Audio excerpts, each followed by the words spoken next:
මේ ක්ලාස් එකේ ඉන්න ඔයාලට මම වෙලාව දුන්නා chance එකක් දුන්නා ඉංග්‍රීසියෙන් කියන්න දන්නේ නැති අදහස් සිංහලෙන් Zoom එකටම ටයිප් කරලා එවන්න කියලා. ගොඩාක් අය ප්‍රශ්න එවලා තිබුණා වාක්‍ය එවලා තිබුණා. හැබැයි මම ඔබට යෝජනා කරනවා ඔබට එහෙම chance එකක් දුන්නාම ඔබ සදාචාරාත්මක නොවන වාක්‍ය මට එවන්න එපා. ගුරුවරයෙක් වශයෙන් කියන්න පුළුවන් වාක්‍ය විතරක් මට එවන්න මතක තියාගන්න. නැවත වතාවක් මම මේ chance එක ඔබට දුන්නාම හොඳයි.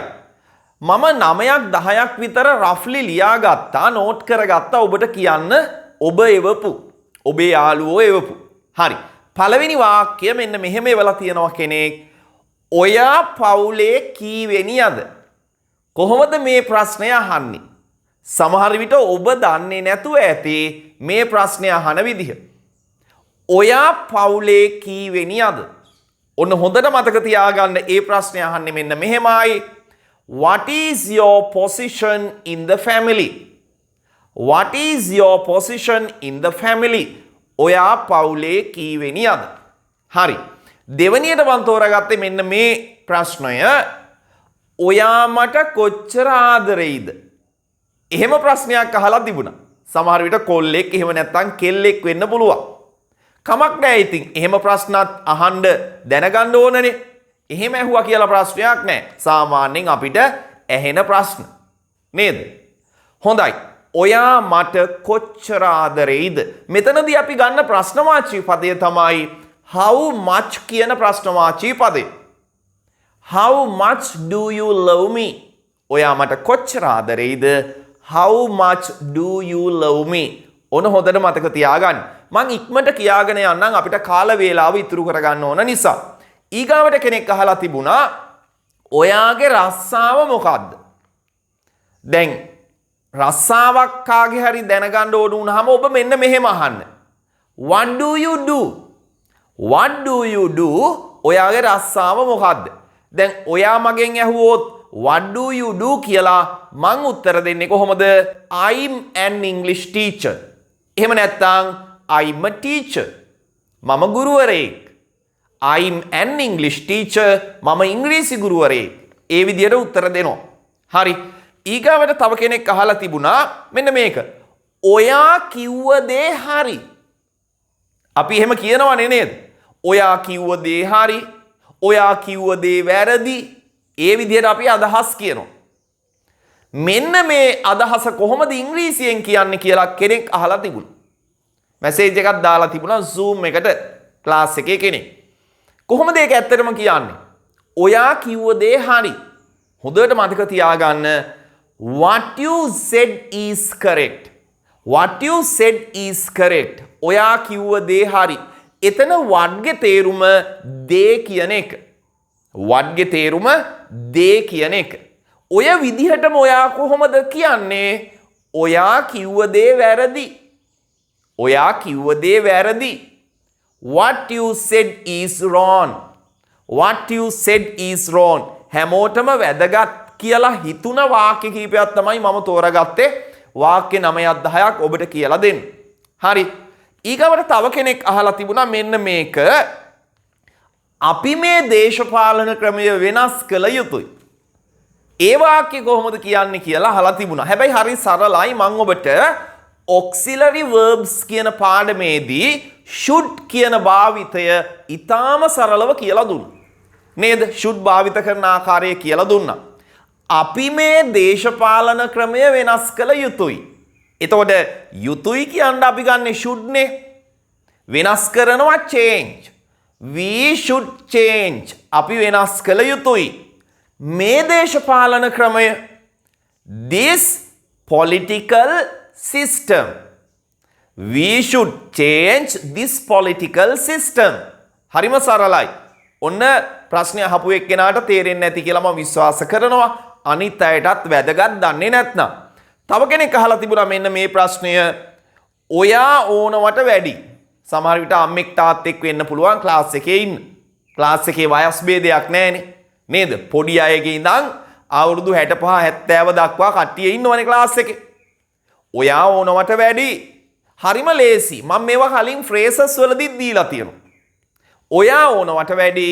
You are too much. You are too much. චූටි පුතා you are too much. චූටි පුතා ඔයා ඕනවට වැඩි. එහෙම කියනවනේ නේ. right හරි. ඊගාවට කෙනෙක් අහලා තිබුණා ඔයා කීවෙනි පන්තියේද ඉන්නේ? සමහර විට මේක අහන්න ඇත්තේ පාසල් යන දරුවෙක්. බොහෝ දුරට ඉස්කෝලේ යන දරුවෙක් තමා මේ ප්‍රශ්නය අහලා ඇත්තේ. හරි. කොහොමද අහන්නේ? ඔයා කීවෙනි පන්තියේද ඉන්නේ? කීවෙනි පන්තියේද ඉන්නේ? මේක ක්‍රම දෙකකට අහන්න පුළුවන්. In which grade are you? එහෙම අහන්න පුළුවන්. In which grade are you? එහෙම නැත්නම් අහන්න පුළුවන් which grade are you in? ඒ විදිහට අහන්නත් පුළුවන්. හොඳේ. ඔන්නේ ප්‍රශ්නය අහපු දරුවට මං කියන්නේ in which grade are you කියලා ඔබට අහන්න පුළුවන් පුතේ. එහෙම නැත්නම් which grade are you in කියලා අහන්නත් පුළුවන්. ඔයාගෙන් කවුරු හරි in which grade are you කියලා එහෙම නැත්නම් which grade are you in කියලා ප්‍රශ්නයක් ඇහුවොත් ඔයා කියන්න I'm in grade 6. එහෙම නැත්නම් I'm in grade 10. ඒ විදිහට උත්තර දෙන්නත් පුළුවන්. හොඳයි. ඊගාවට ප්‍රශ්නයක් අහලා තිබුණා තව කෙනෙක් කවුරු හරි මගේ ෆෝන් එක හොරකම් කරලා. රයිට්. සමහර විට ඇත්ත සිදුවීමක් වෙන්නත් පුළුවන්. Tamanට උන දෙයක් වෙන්නත් පුළුවන්. කවුරු හරි මගේ ෆෝන් එක හොරකම් කරලා කොහොමද සර් මේ වාක්‍ය ඉංග්‍රීසියෙන් කියන්නේ කියලා අහලා තිබුණා. අපි තාම tenses පටන් ගත්තේ නෑනේ. මේක ඇත්තටම present perfect tense වාක්‍යයක්. tenses වලදී මේවා මම ලස්සනට කියලා දෙනවා. නමුත් අහපු නිසා මම ඔයාලට කියන්නම්. කවුරු හරි කියන්න අපි ගන්නේ somebody. කවුරු හරි somebody. ඉංග්‍රීසි භාෂාවේ body හතරක් තියෙනවා. මොනවද? somebody, anybody, nobody, everybody. Somebody, anybody, nobody, everybody. මේ body හතරම singular ඒක වචනයි. singular ඒක වචනයි. කවුරු හරි මගේ ෆෝන් එක හොරකම් කරලා somebody has stolen my phone. Somebody has stolen my phone. කවුරු හරි මගේ ෆෝන් එක හොරකම් කරලා. හැබැයි මෙහෙම වාක්‍යයක් අපි බොහෝ දුරට කියන්නේ passive voice වලින්. හොරකම් කරපු එක්කෙනා ඔයා දන්නේ නැහනේ. ඒ වෙලාවට අපි කියන්නේ මගේ ෆෝන් එක හොරකම් කරලා. එහෙම නේද කියන්නේ? මගේ පර්ස් එක හොරකම් කරලා. මගේ කුඩේ හොරකම් කරලා. එහෙමනේ කියන්නේ. එවැනි වාක්‍ය passive voice. මගේ ෆෝන් එක හොරකම් කරලා my phone has been stolen. මතක තියාගන්න my phone has been stolen. මගේ කුඩේ හොරකම් කරලා my umbrella has been stolen. ඒ විදිහට තමයි කියන්නේ. ඉදිරියේදී මම ලස්සනට මේවා තවත් හොඳට කියලා දෙන්නම්. හොඳයි ඊගා වාක්‍ය මෙන්න මේක. මම ආවේ නුවර හරහා. දැන් අපි කියනවානේ නේද? මං ආවේ අවිස්සාවෙල්ල හරහා. මම ආවේ දඹුල්ල හරහා. මම ආවේ හම්බන්තොට හරහා. ඔය විදිහට අපි අදහස් කියනවා. මම ආවේ නුවර හරහා. කොහොමද කියන්නේ? සමහර විට ඔබ දන්නේ නැතුව ඇති. නේද? දැන් බලන්නකෝ මේ ප්‍රශ්නය අහපු එකෙන් නොදන්න අයටත් ඉගෙන ගන්න පුළුවන් වෙනවනේ. නේද? මම ආවේ I came නුවර හරහා. හරහා කියනකොට අපි වයා කියන වචනය ගන්නවා. වයා කියන මේ ප්‍රිපොසිෂන් එකක් විදිහට තමයි සලකන්නේ. ප්‍රිපොසිෂන් එකක් විදිහට සලකන්නේ. I came via Kandy. I came via Kandy. මම ආවේ නුවර හරහා. දැන් ඔයා කොහොමද කියන්නේ බුද්ධිමත් නම් මම ආවේ දඹුල්ල හරහා. කොහොමද කියන්නේ? හරිම ලේසියිනේ. I came via Dambulla. නේද? I came via Dambulla. I came here via Dambulla. එහෙම කියන්නත් ඔබට පුළුවන්. මතක තියාගන්න සරල වාක්‍ය. ගොඩක් අය දන්නේ නමුත් ඊටාම සරලව මං කියලා දෙනවා. අන්තිම එක තමයි මෙන්න මේක. එවලා තිබ්බ එක්කෙනෙක් මෙහෙම සරල වාක්‍යයක් මම උස මදි. මම උස මදි.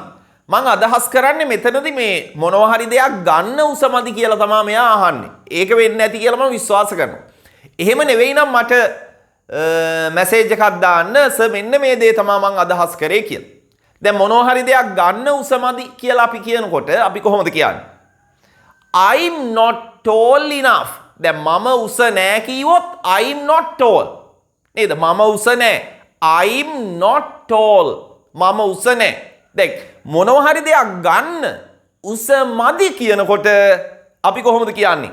I'm not tall enough. I'm not tall enough. Right? I'm not tall enough to take it. මම ඒක ගන්න උස මදි. ඒ විදිහට කියන්නේ.